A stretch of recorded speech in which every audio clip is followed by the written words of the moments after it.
Rádio Rio de Janeiro, a emissora da Fraternidade, passa a apresentar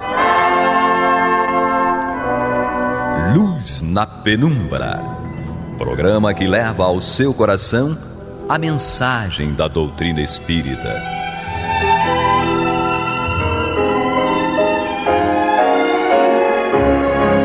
E com vocês, Eduardo Araújo, para o estudo de O Livro dos Médiuns, da obra codificada por Allan Kardec.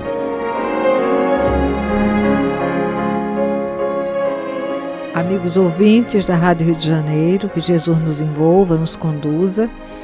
Estamos de volta, para o nosso estudo no Luz na Penumbra, sobre o Livro dos Médiuns. O Agênere daqui a pouco se manifesta, vocês vão ter chance ainda de ouvir a voz dele, tenho certeza. Mas, a princípio, estamos nós, eu e o Paulo Renato. Paulo Renato? Nosso Senhor Jesus Cristo nos abençoe, nos inspire. Isso aí, o Pardal está ali dando conta do ninho. Né, Pardal? Então, nós vamos voltar para a nota, porque hoje poderíamos iniciar o item 25 da segunda parte, capítulo 4 do Livro dos Médiuns. Mas a nota não foi lida no último programa. Paulo, você quer ler? Leio sim.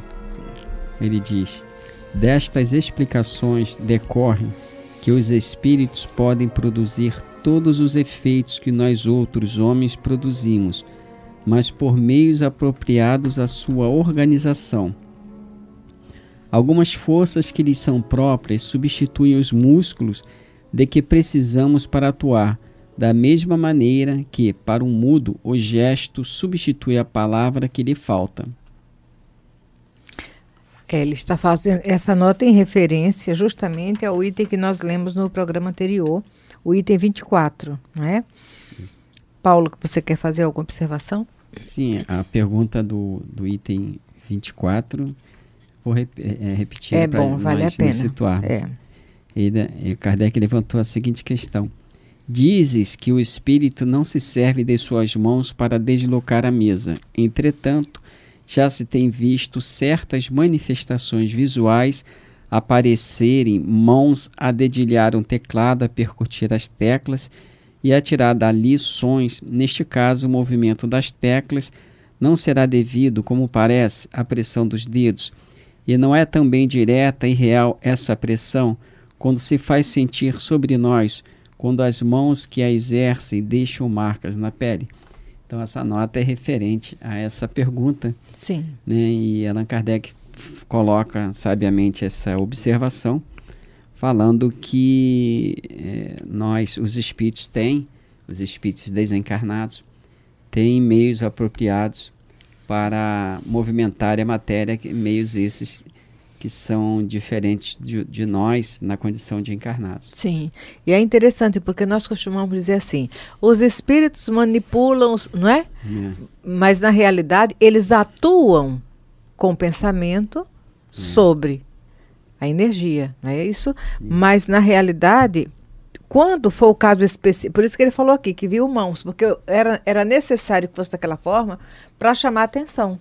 Isso. E tem aquele momento em que tem o médium, ele sente o toque de algum espírito, mas ali é direcionado no objetivo de chamar a atenção.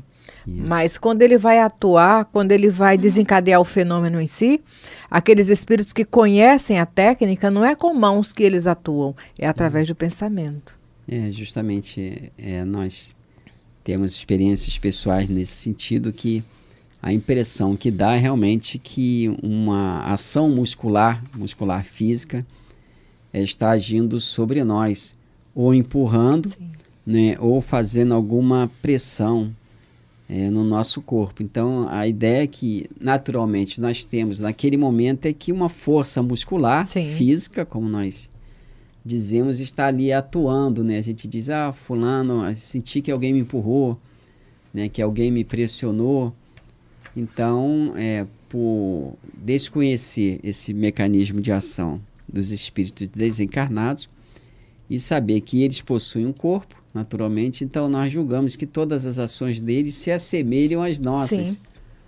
E que os recursos para fazer ou produzir aquele fenômeno que os recursos são semelhantes ao nosso. Seriam físicos, não é? Seriam e ainda lembrando que esse tipo de atuação ele vai variar de acordo com a maturidade e o nível de compreensão de cada espírito. Isso. Porque eu lembro daquele momento em que Kardec está estudando aquele apedrejamento que está acontecendo numa casa, e ele pergunta a São Luís se ele pode conversar com o espírito. Ele não vai poder te esclarecer a técnica, não é? Porque para aquele espírito ele não conhecia essa sutileza da ação.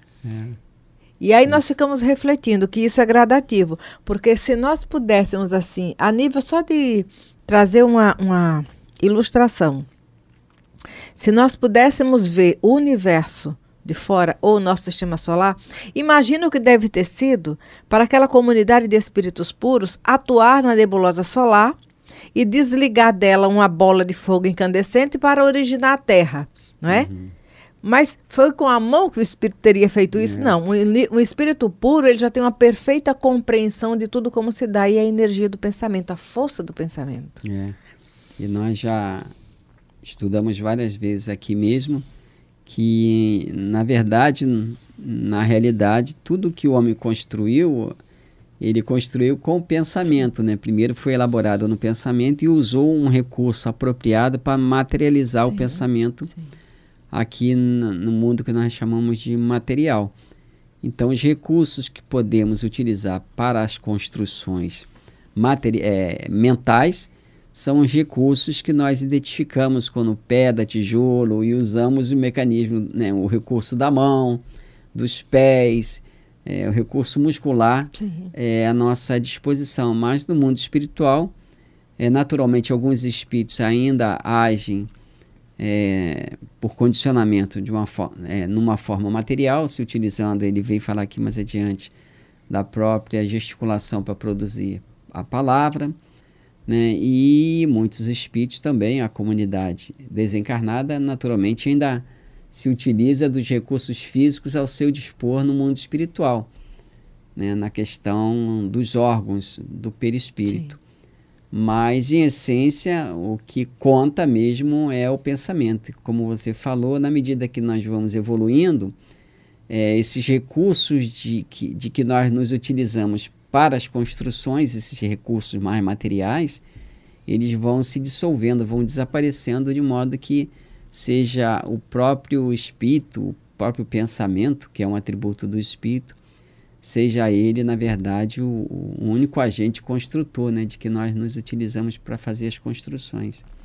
É isso aí. Então vamos agora ao item 25, né, Paulo? Vamos dar continuidade à leitura aí. Pode ler.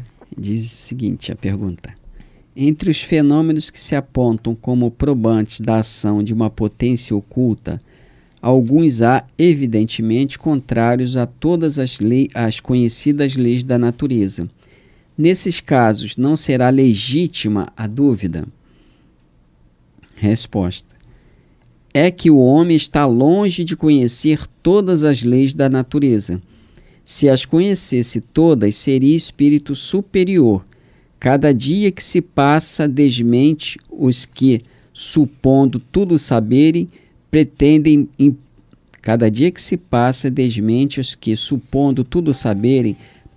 impor limites à natureza, sem que por isso, entretanto, se tornem menos orgulhosos.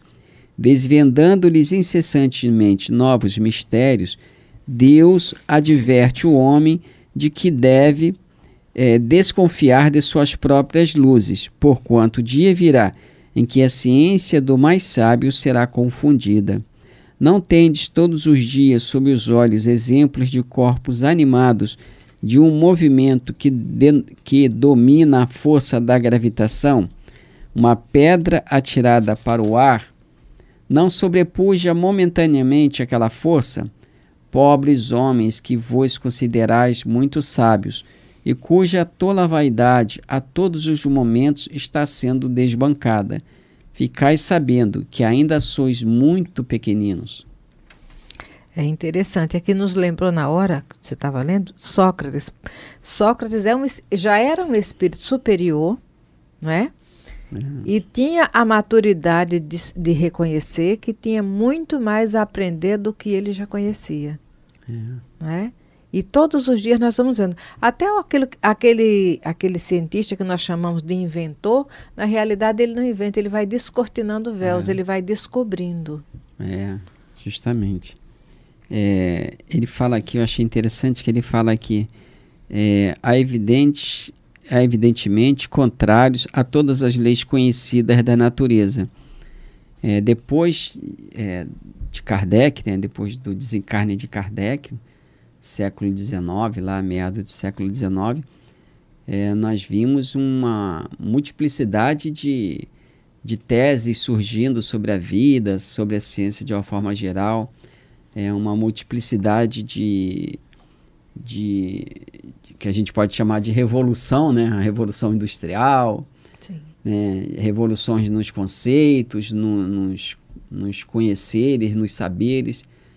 Nós vimos que praticamente o século XIX, ele preparou, em termos de novas teses, novas teorias e novas descobertas, preparou praticamente o século XXI para que hoje, século XX, século XXI, para que hoje nós tenhamos condições de usufruir aquilo que foi levantado lá atrás no século XIX. A ciência, hoje a gente se admira muito das descobertas da ciência, da tecnologia, mas na verdade a gente pode dizer que, de alguma forma, que o século que foi estruturado, preparado para todo esse avanço que nós temos hoje, foi o século XIX. Sim. O século XIX teve muitas descobertas, muitos avanços, né?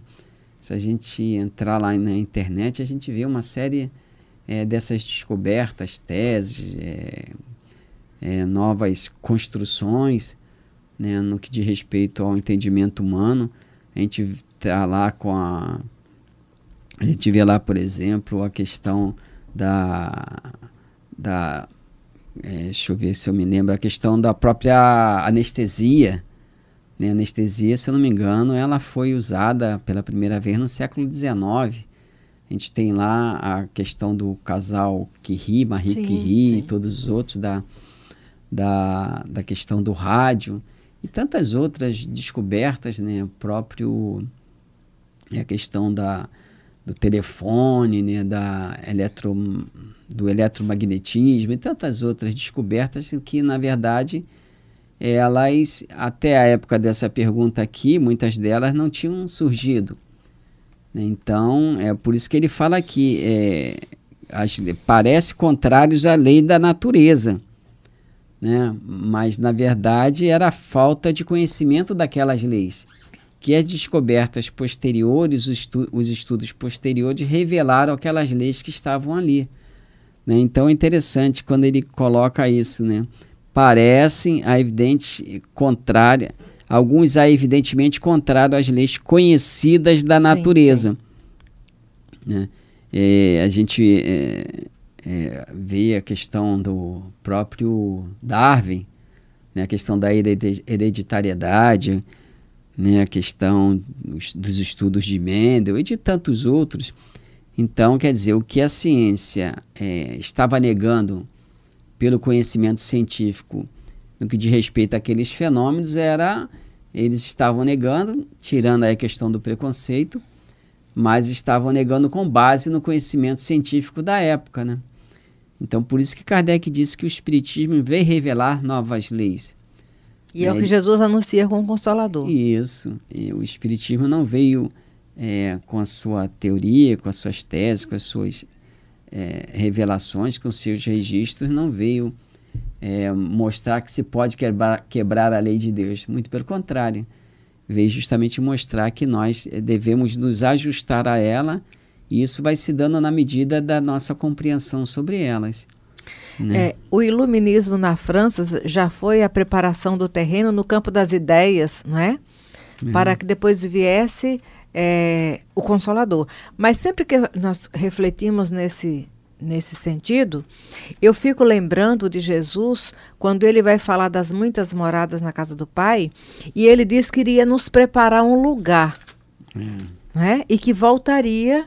Então, eu sempre reflito assim, que esse lugar é a nível de preparação psicológica, emocional, espiritual, mental, de estrutura, para que nós pudéssemos conhecer mais sobre Deus, sobre a vida e Ele mesmo na missão que trazia conosco na Terra.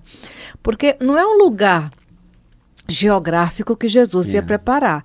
O reino dos céus não é exterior, é interior, não é? E justamente a congregação de espíritos com os mesmos valores morais vão poder plasmar na ambiência espiritual que estiverem um campo de paz, de refazimento, de socorro e de auxílio.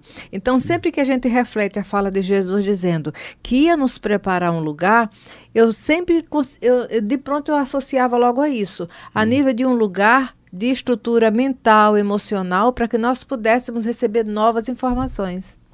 Justamente, quando ele fala das muitas moradas na casa do Pai, né? Nós temos a ideia de um reino de Deus físico e permanente, né?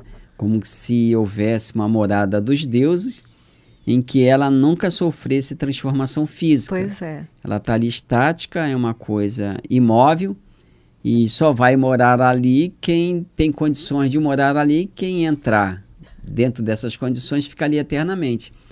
Quando a ciência e os benfeitores espirituais nos dizem que tudo que é matéria se renova dia a dia. É transitório, né? Porque energia... A matéria chega a ser indestrutível porque ela é energia na sua base, mas a transformação é permanente. É constante. É claro que quanto maior a evolução do espírito, mais condições ele tem de manter aquela forma dos mundos que ele deseja, mas de qualquer maneira os mundos também são renováveis. Então, a gente também entende assim que essa promessa do Cristo, ela é baseada nessa noção de mundo, de muitas moradas, mas, como diz os benfeitores espirituais, moradas escola. Sim. São mundos e escolas em que cada mundo desse, em cada escola espiritual dessa, o espírito apto a estar naquele espaço, naquele ambiente. Ele recolhe o material necessário para continuar a sua evolução. Então, realmente, os mundos são a condição que Jesus nos oferece para o nosso crescimento. E a cada mundo, lições diferentes, com professores diferentes e mais enobrecidos. Mas eu estava lembrando aqui da questão do Livro dos Espíritos, a questão 35, por exemplo, e a própria 36. Na questão 35... do Livro dos Espíritos, Kardec levantou a seguinte questão: o espaço universal é infinito ou limitado? Então, é uma preocupação do homem de ciência da época de Kardec saber se o espaço era limitado, e tinha-se essa ideia. Eu estou levantando essa questão porque ele levantou ela aqui nessa 25 do Livro dos Médiuns, quando fala sobre leis conhecidas da natureza. Aí os espíritos responderam: infinito, supõe-no limitado, que haverá para lá de seus limites. Isto te confunde a razão, bem o sei. No entanto, a razão te diz que não pode ser de outro modo. O mesmo se dá com o infinito em todas as coisas. Aqui é que vem o ponto assim que eu considero de destaque. Ele fala: não é na pequenina esfera que vos achais que podereis compreendê-lo. Né? Então, nós não temos condições, nessa esfera de evolução que nós estamos, de compreender todas as leis do universo. Né? É impossível. Podemos considerar alguma coisa a respeito dessas leis, mas mesmo essas considerações são constantemente renovadas. Né? As verdades de hoje pode ser parcela da verdade de amanhã, né? O que a gente afirma como verdade absoluta hoje, amanhã pelos estudos... É como se fosse uma escada, onde cada compreensão é um degrau, não é? Que vai possibilitar um avanço depois. Quer dizer, os fatos existem. O que está se modificando é a explicação sobre os fatos.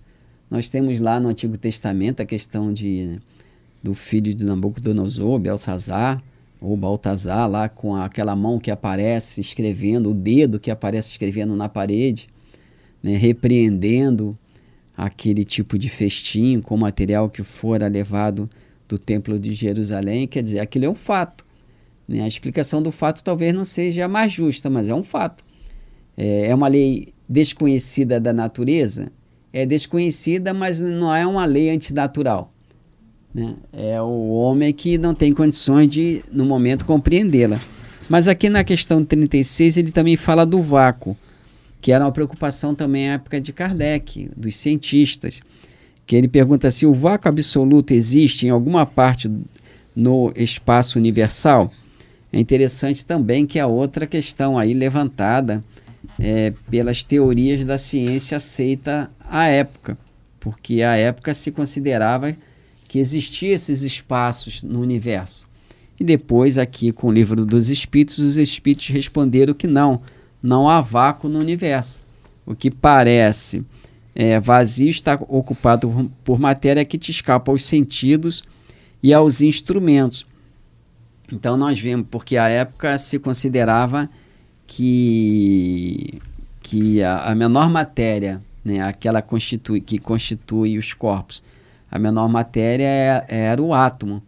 Então, quando os átomos estavam separados, considerava-se que ali não existia nada, né, entre o intervalo de um átomo e outro, mas a ciência avançou, novas leis foram elaboradas mentalmente, construídas na mente, né?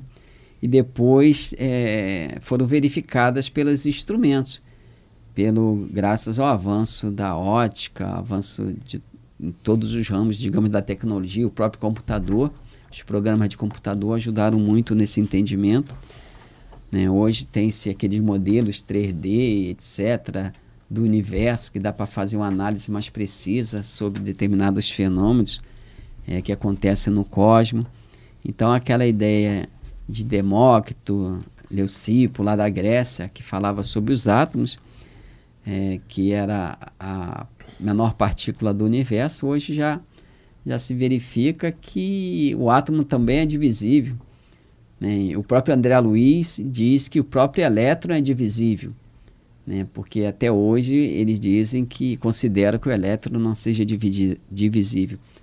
Então, quer dizer, são muitas leis que foram descobertas depois dessa época de Kardec, e o próprio século XIX preparou as gerações futuras para que chegássemos onde chegamos e vamos avançar ainda muito mais, né? No que diz respeito ao conhecimento das leis de Deus e ao conhecimento de nós mesmos. Né? É isso, e graças a Deus com eu cheguei, a explanação do... Ela não quer deixar do nem Paulo falar Renato. Tá vendo? Para se vingar de mim. Não, olha, eu ia fazer a preparação, um introito. Ó, eu tenho 1 minuto e meio, olha lá, para dar pelo menos tchau. Eu tinha falado do gênero, então ele acabou de se materializar aí. Mas só para complementar aí a fala do Paulo Renato, né? A gente vê que no Livro dos Espíritos, Paulo Renato citou no final da fala dele, na questão 22, quando Kardec vai perguntar sobre a matéria, né? E ele diz que ela geralmente é aquilo que tem extensão, que pode impressionar os nossos sentidos, o que é impenetrável. Essas definições são exatas? E os espíritos responderam, do vosso ponto de vista, são exatas. Porque falais senão do que conheceis, mas a matéria existe em estados que vos são desconhecidos. Então você vê a revelação dos espíritos antecipada, claramente está aqui. E hoje já são 7 ou 8 estados da matéria aí que o pessoal fala. Eu não vou me atrever a dizer o nome dos estados da matéria, mas como é que os espíritos anteciparam essa informação? De que a matéria existia em estado que nós desconhecíamos. Então a nossa ciência tem que ter humildade, né, os nossos cientistas, em reconhecer que muito ainda temos para descobrir. E as leis que o espiritismo vem mostrar, elas não são leis separadas da ciência. São leis naturais que a ciência ainda não tem condições e instrumentos para detectar. Então, consegui falar, apesar da Maria de Fátima Miranda tentar impedir. Não, eu ia falar que o agênero estava acabando de se materializar. Tá. Até tu terminar de falar isso, eu ia falar tchau. Que Jesus nos conduza. Você está ouvindo o programa Luz na Penumbra.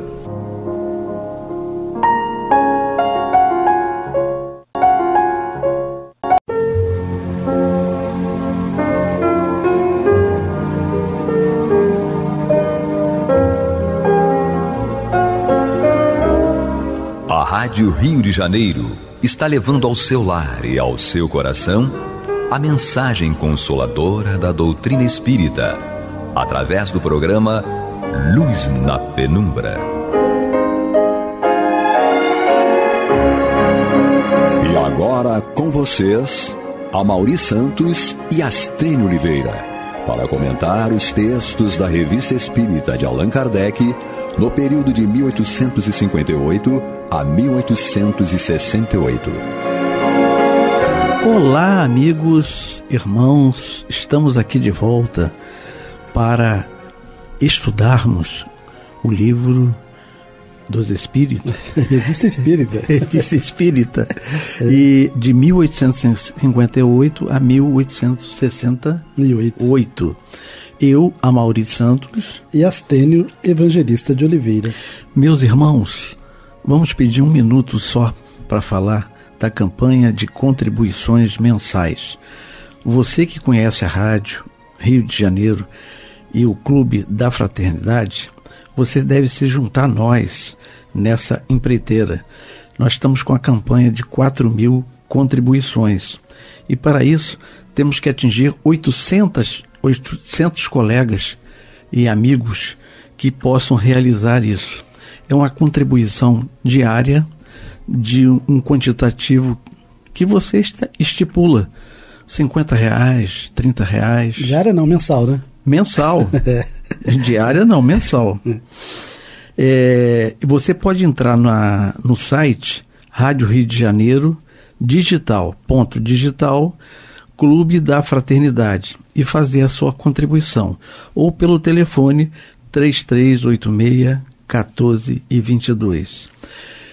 Precisamos muito de vocês, como vocês precisam da rádio, para ouvir diariamente, em todos os horários, uma mensagem positiva de amor. Conto com vocês. Amigos Astênio. Sim, nós estamos estudando a Revista Espírita de junho de 1858. Né? E no nosso último encontro, nós estávamos estudando um segundo artigo do Allan Kardec sobre o tema Teoria das Manifestações Físicas. Então, ele tinha publicado o primeiro artigo na revista de maio de 1858. Sim. Na revista de junho de 1858, ele publicou um segundo artigo. Obviamente que poucos devem se lembrar, ou ninguém deve se lembrar, mas no primeiro artigo nós até comentamos que ele estava, a teoria ali estava assim, bastante diferente do que consta no Livro dos Médiuns.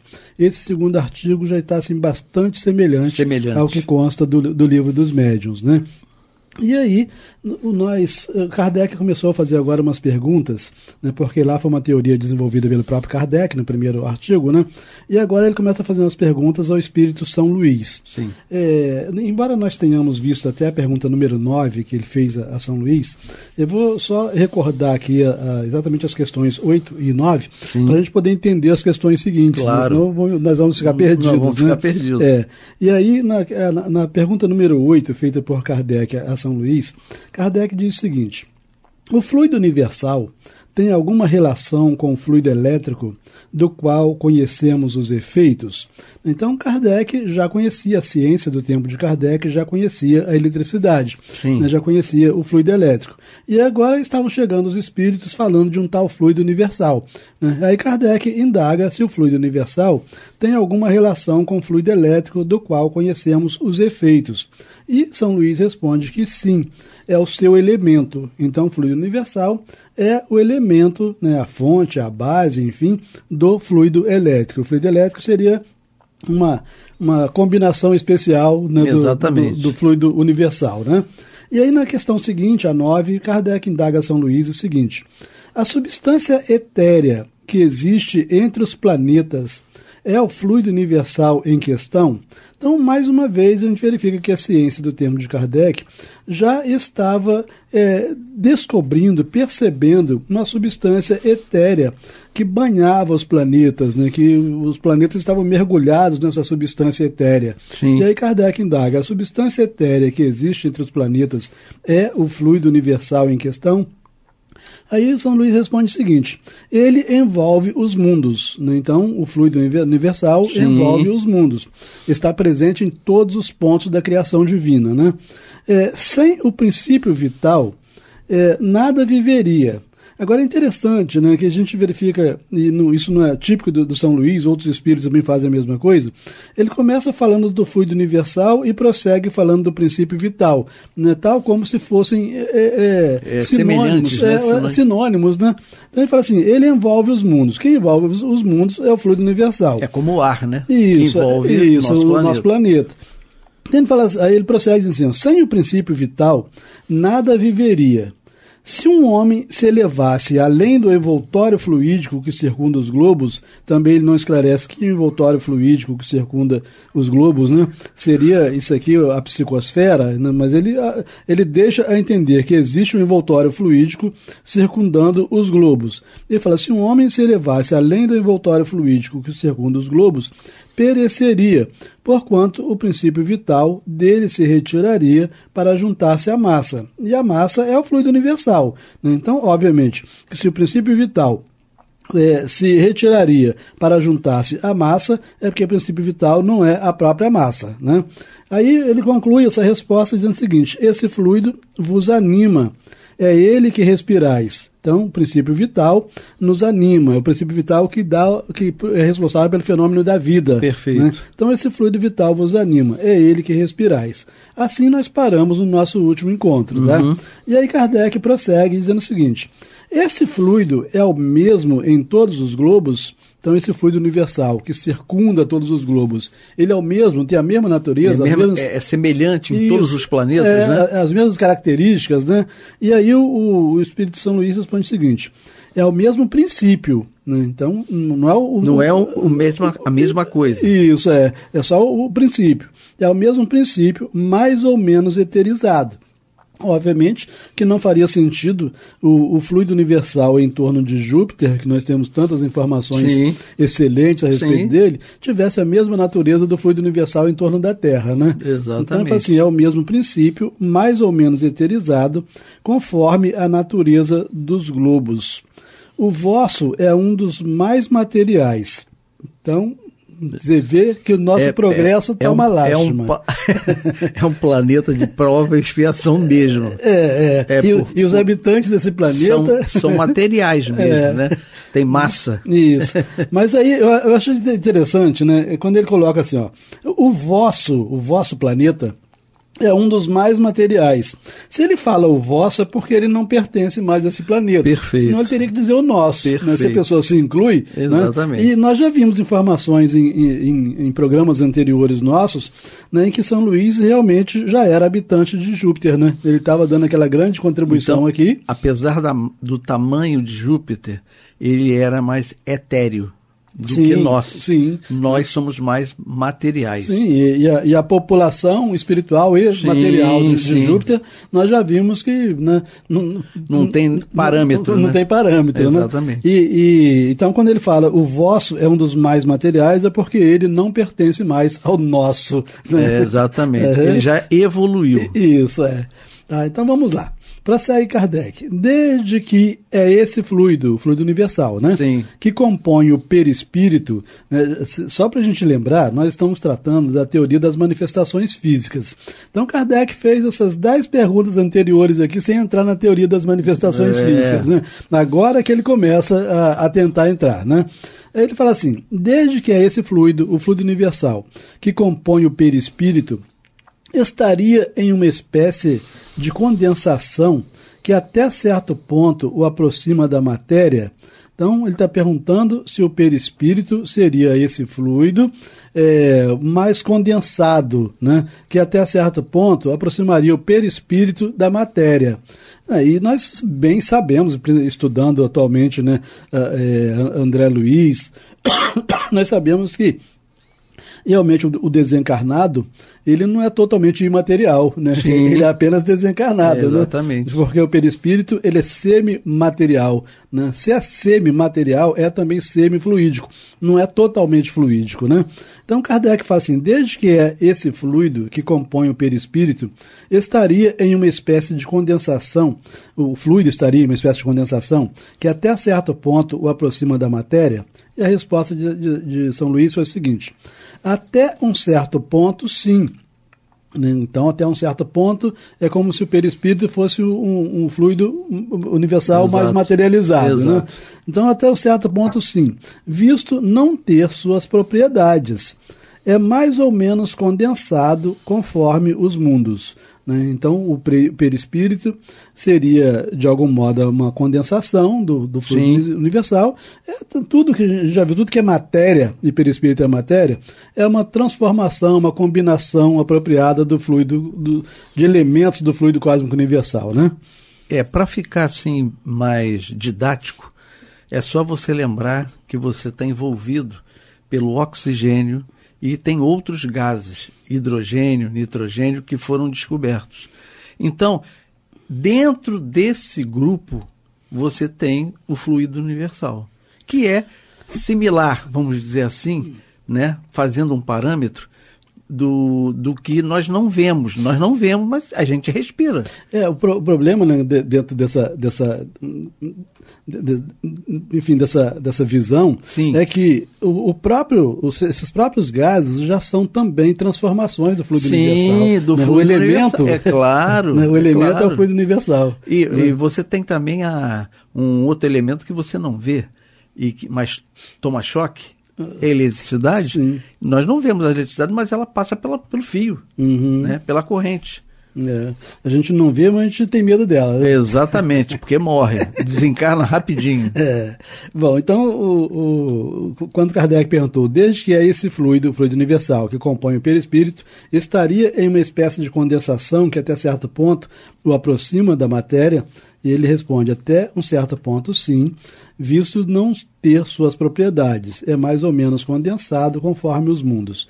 E aí Kardec indaga, são os espíritos solidificados que erguem uma mesa, perceberam, né, que agora ele está entrando, propriamente dito, no tema teoria das manifestações físicas, né? Então, a movimentação das mesas, as mesas girantes, né? Então, ele fala assim, são os espíritos solidificados, ou seja, materializados, condensados, né, como ele fala, né?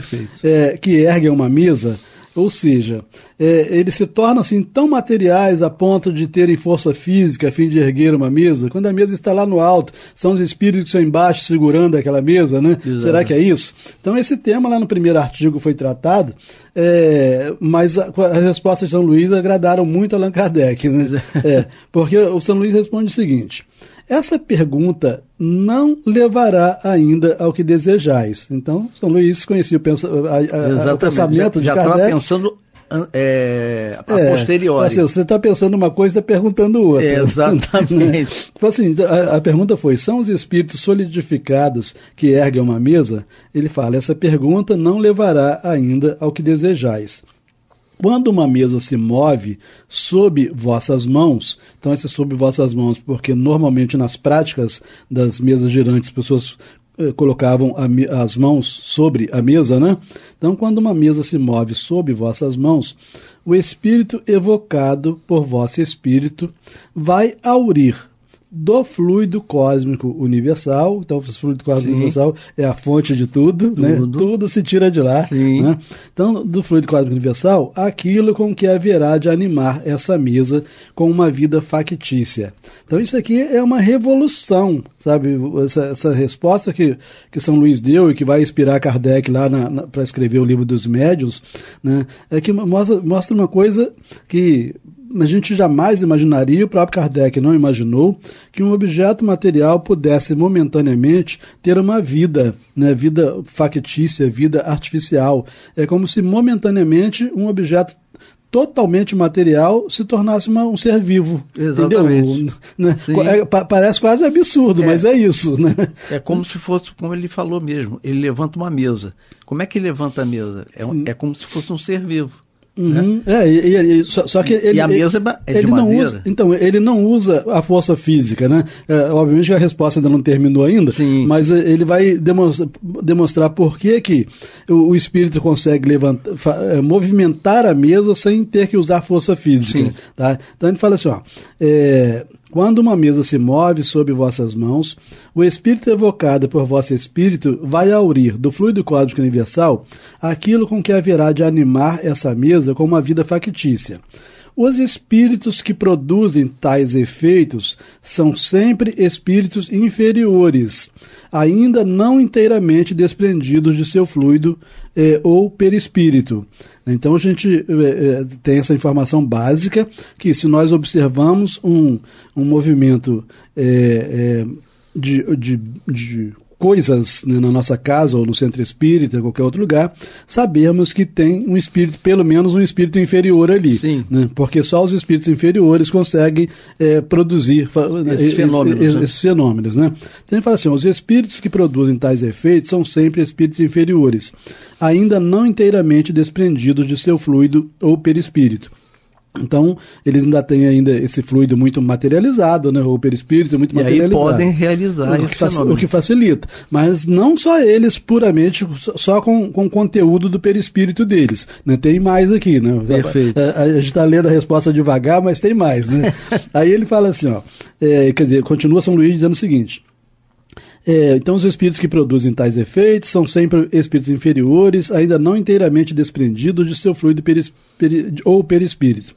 Estando assim preparada a sua vontade, a vontade dos espíritos batedores, o espírito a atrai, então a mesa que está preparada, né, ela está assim, penetrada dos fluidos, né?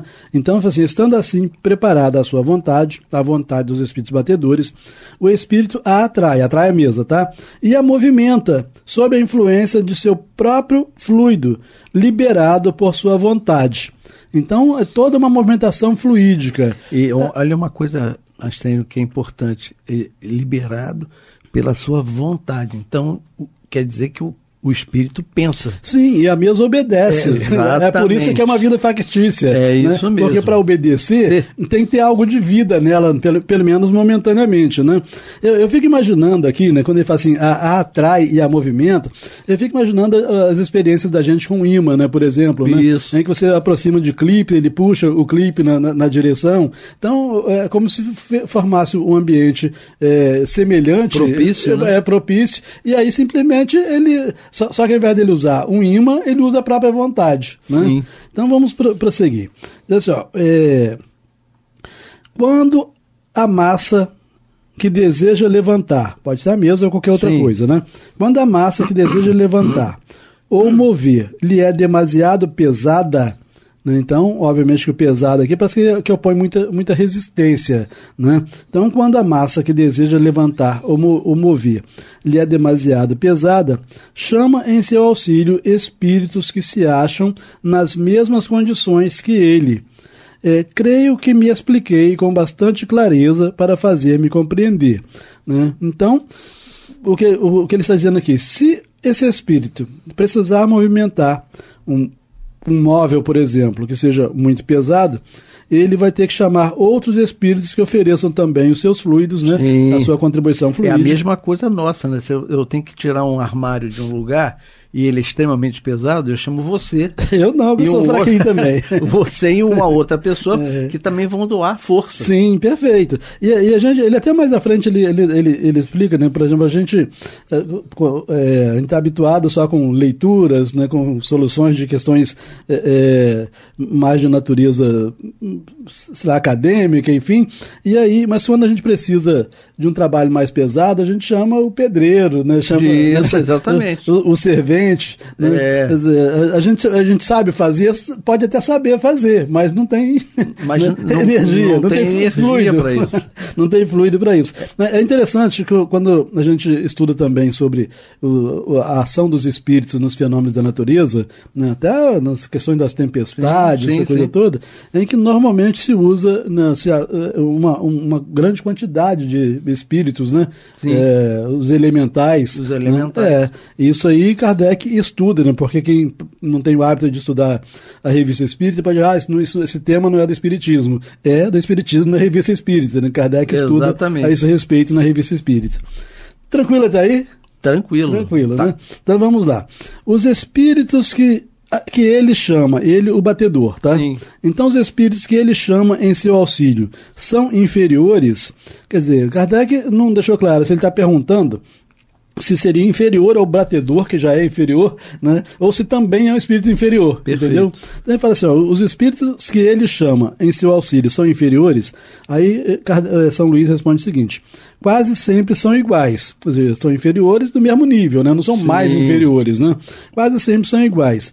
Frequentemente vêm por si mesmos, né? Então eles têm interesse em participar dessa baderna né? que cria às vezes na casa dos outros. Barulhinhos. Isso, Bom, então compreendemos, Kardec pergunta, só vai dar mais essa pergunta para esse programa de hoje, né? Tá bom, a gente faz. Então vamos lá, compreendemos que os espíritos superiores não se ocupem de coisas que estão abaixo deles, mas perguntamos, em virtude de serem desmaterializados, se teriam o poder de o fazer, caso tivessem vontade. Entendeu a pergunta? Ele fala assim, eu sei que eles não se ocupam disso, né? Isso está muito abaixo deles. Mas se ele quisesse fazer... ele teria o poder de fazer, né? Interessa-nos saber isso, não interessa? Claro. E aí o São Luís responde o seguinte: tem a força moral, como os outros têm a força física. Obviamente, quando ele fala força física aqui, do desencarnado mesmo, que ele ainda está muito materializado, essa coisa toda, né? Então, tem a força moral, como os outros têm a força física. Quando necessitam desta última, da força física, serve-se dos que a possuem. Não se vos disse que eles se servem dos espíritos inferiores, como o fazeis com os carregadores? Exatamente.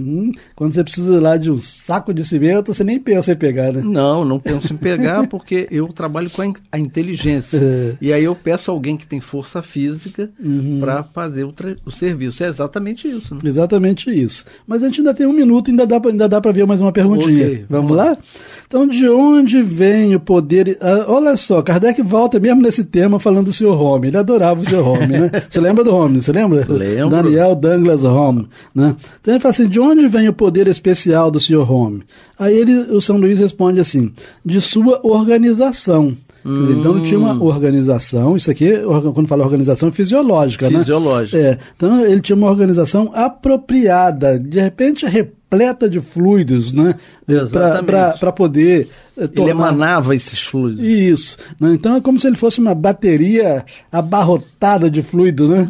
E para fazer assim, frente ao que você está falando, eu diria do Francisco Cândido Xavier, que quando ele passava, as pessoas sentiam odor de flores, de um cheiro bom. Então, ele emanava, a composição dele permitia que ele também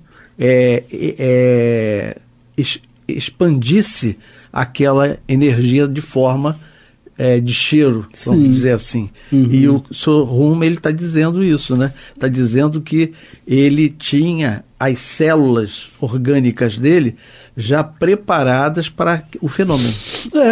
Eu acho que é bem o exemplo da bateria, que está bem carregada. Perfeito, né? Sabe? A bateria descarregada produz pouco. Né? Exatamente. Enfim, mas o nosso tempo acabou.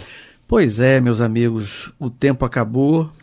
Voltando para lembrar vocês da campanha 4.000 contribuições mensais. O telefone é 3386-1422. Eu me despeço, Amaury Santos e Astênio Evangelista de Oliveira. Muita paz.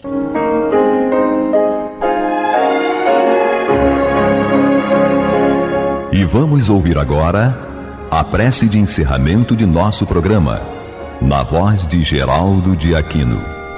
Jesus, dá-nos coragem para a luta, piedade para os insultos e misericórdia para as injustiças e ingratidões.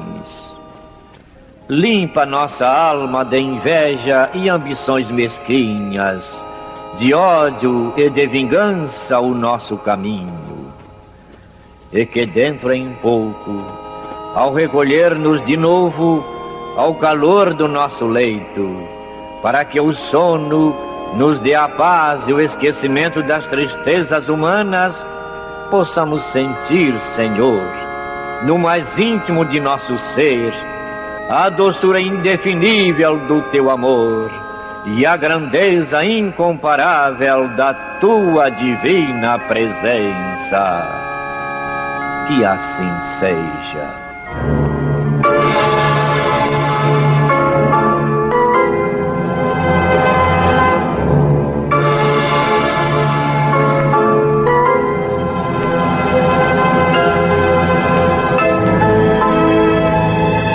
Acabamos de apresentar o programa Luz na Penumbra, que voltará a ser apresentado amanhã às 21 horas nesta emissora.